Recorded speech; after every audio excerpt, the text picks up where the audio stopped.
Hello guys, good morning. So welcome back to my YouTube channel. This is Otoboy Zone. So ngayon guys, may share ako sa inyo tungkol dito sa sakyan na to guys.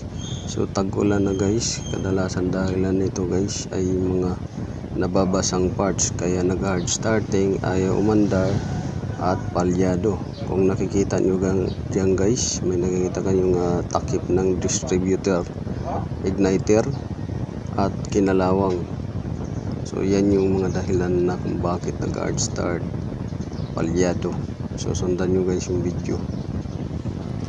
So kadalasan sakit guys ng mga sasakyan pag tag-ulan ay namamalya, hard starting at ayaw umandar. So mostly yung tinitingnan natin kagad ay yung kuryente, spark plug, kung busted na o pundi na.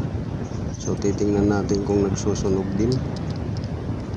Yun yung una nating tinitingnan, kung ano yung status o condition ng spark plug, kung nagsusunog or hindi nagsusunog or nagsusunog ng langis.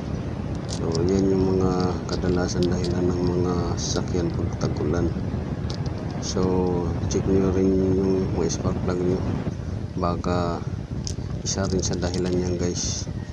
So sa pangalawang dahilan guys natin na ituturo sa inyo guys ay yung igniter, dahil nababasa minsan to ng ulan at kung mamalasin ay yung seal nya, oil seal, nasisira, pumapasok yung langis, pupunta doon sa cap.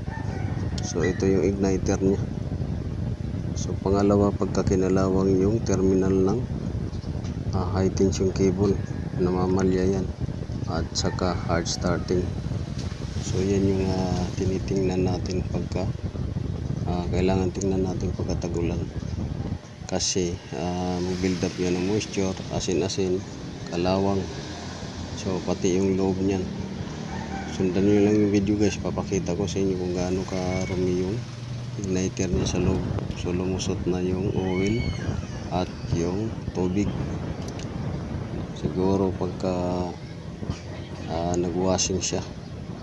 Ngayon pati itong high tension cable, tingnan nyo rin kung mayroon ng crack, kasi pag may crack na yan guys, nagja-jump spark na yung hindi na maganda yung delivery ng kurente sa spark plug, umiiwas na siya doon sa path nya.